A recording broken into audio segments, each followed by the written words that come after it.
Right, so GB Energy, the new flagship policy of Keir Starmer's election campaign after he, been the last one, needs talking about, needs scrutiny. Because as ever, when it comes to Keir Starmer, you should be looking for the con, looking for the fast one being pulled. When even his own ministers are struggling to explain exactly how it works, you ought to have guessed by now that we're probably being had. This plan is being sold as a nationalised energy generator, investing solely in green energy. Ostensibly, you might think it's the route to cheaper bills, finally, after being scalped by the big six and whoever else has survived the last year and a half or so many energy companies having gone under. But it is nothing of the sort. It is pure Thatcherism 101, and therefore, instead of reducing bills, you could actually see them soar, protecting the profits of the established privatised energy companies instead of helping us. Right, so trickle-down economics, the excuse Margaret Thatcher used for selling off the nation's family silver back in the 1980s, is back on the table. Presumably Rachel Reeves found some more silver in a dusty corner of the nation's economic dining room that she'd missed, and being an advocate of Tory economics such as she is busy concocting some kind of national con in order to get it flogged off now and into the pockets of private investors, because that's frankly all trickle-down economics actually achieved. And such is the new flagship Labour Party policy of GB Energy, a con right down to its logo, which, as it happens, the party have apparently just bought off a stock photo website for, 57 pence if they took a subscription out on it. I know the Tories are saying they spent 35 quid on this logo, and it basically looks like a light bulb that is farting. A wonderful analogy, I thought, since this policy really does actually stink. It had been sold to us as one of Starmer's 6 steps, announced as part of his umpteenth relaunch of himself, basically, as a new nationalised clean energy company that will decarbonise our energy industry by 2030 and cut our bills by £300 whole pounds a year. And a lot of people, I dare say still on the face of it, since nobody has really explained how this thing will actually work properly, believe that to be the case. Well, when it was first floated, that was indeed what people thought. A new energy supplier, possibly. Competition to force the other energy companies to cut their exorbitant profits or go out of business. And deservedly so. Grr to them. That would be the socialist way to do it, wouldn't it?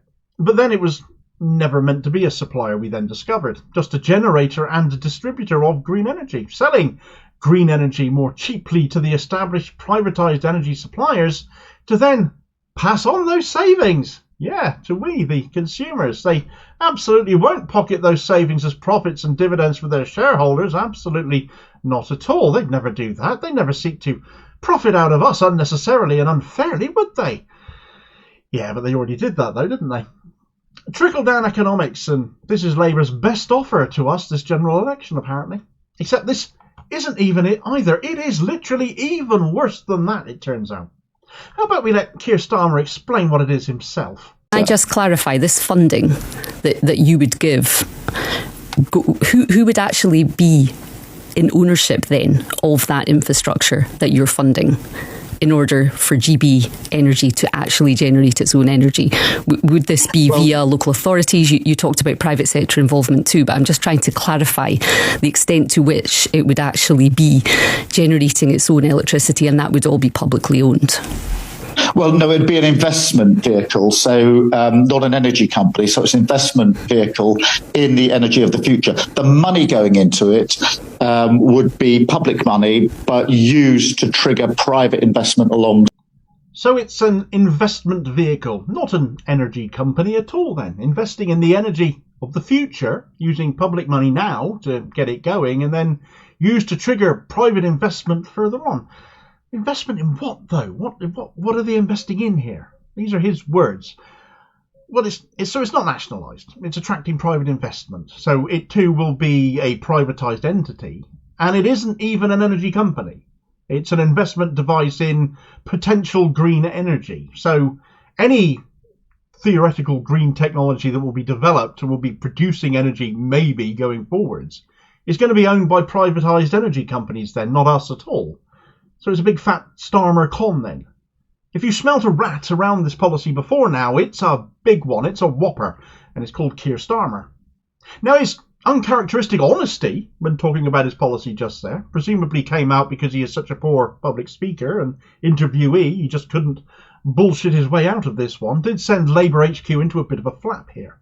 It gave the Scottish Greens, as a for instance, ammo to say it was yet another Starmer U-turn. Starmer having launched this policy in Scotland, or relaunched it as the case may be, since we've known about this idea of GB Energy since 2022. But it is also literally the only economic development policy Starmer's Labour has for Scotland. The plan being just to headquarter it there. It pretty much shows how much Labour actually give a damn about Scotland. They want your vote, they don't really want to give you much in return for it. For Labour HQ, though, they didn't see him telling the truth for a change coming any more than, well, any of the rest of us would really. So then a statement came out from them, part of which reads, Labour has since confirmed that although it will not be an energy retail company, it will generate power in its own right, as well as owning, managing and operating clean power projects alongside private firms. Right, so now we're getting somewhere. This is a PFI scheme then. PFIs, or public finance initiatives, are funding vehicles designed to attract private investment, whereby governments sink public money into something to attract more private investment, private money. But of course, the moment you attract private investment, it becomes all about profit and returns for their shareholders, rather than investing in the service itself. Where we have seen our services across the country, across the board, across all utilities ruined by privatisation, energy notably, since we're talking about it here, PFIs are basically privatising a nationalised project at the point of inception, and although a Tory invention under John Major, they are most associated with the government of Tony Blair, who used such projects within the NHS, most notably, most well known as being involved in the NHS, effectively acting as loans for the NHS since the NHS already existed. But because it is profit driven, and because introducing more privatisation into the service meant more NHS funding ended up being siphoned off by these PFIs, it had the effect, whilst injecting investment initially into the service early, it loaded debt onto the service that they struggled to then repay, which all resulted in cuts and sell-offs to a service that should never ever have had to do any such thing, should never have had this done to it.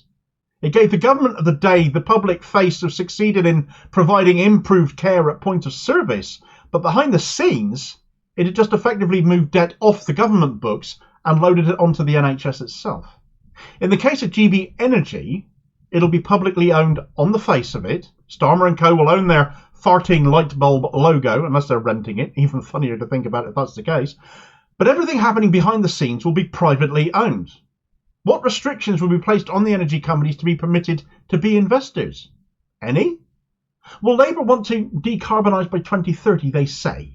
So you'd imagine they'd have to be more inclined to move away from oil and gas to be able to invest. Perhaps they won't be. Perhaps they like things as they are. Perhaps GB Energy then will fall flat on its face because the private investment doesn't come. How would Labour then sweeten the deal to turn that around? We can't invest in this. There's no money in it, the energy companies would say.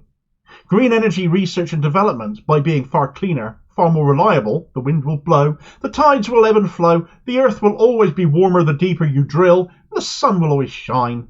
But oil and gas are finite. It means it's cheaper. And when everything is profit driven, unless those same profits or higher can be incentivised through investment in this green energy project, it would cost these energy companies arguably less themselves to go green, but they aren't going to take a profit cut to do that. They might initially, but it won't last because our investors will always want more. It might look good to start with, but the rot will soon set in. Our bills will still end up artificially higher to maintain profit margins. In fact, those profit margins may even grow because this energy is cheaper to produce. All the expense of this will be off the government books as well, as is typical of PFIs. But any debt that builds up, as we've seen in the NHS, will end up being passed on to all of us through our bills. The profit margins must be maintained above all else. They must grow. Plus the return on the initial investments must be clawed back as well. GB Energy, therefore, could actually see our bills rise in theory. And actually, this is entirely likely, because we're only being promised a £300 annual saving here after all, but not being told when we'll start to see that. And we'll have the cost of the energy companies investing in green energy projects passed on to us through our bills, while still paying for energy generated via oil and gas. And that would be despite the cost of generating energy via solar and wind, for example, actually having come down recently.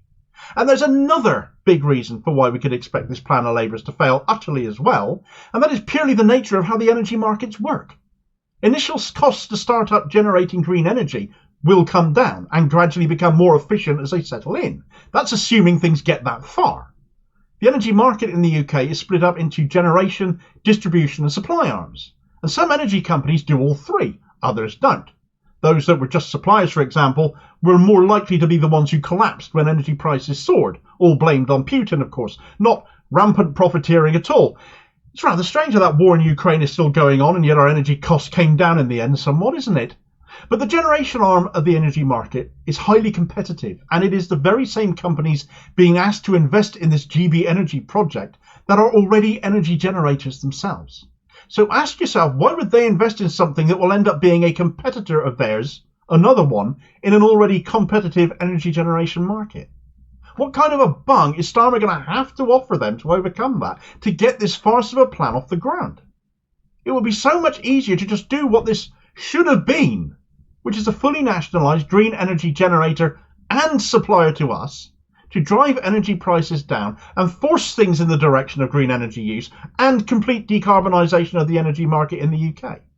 Well, if that's what you want, a renationalised energy sector that will go green and is government controlled, well, you better vote green to get green in that case.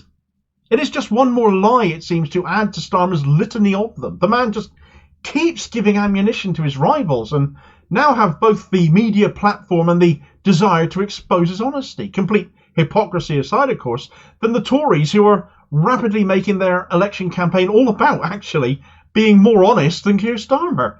Of the Tories, more honest, exposing his lies, drawing attention to them, and he's got to answer for them. He's got away with it for so long. Details on this video recommendation here all about that, and I'll hopefully catch you on the next vid. Cheers, folks.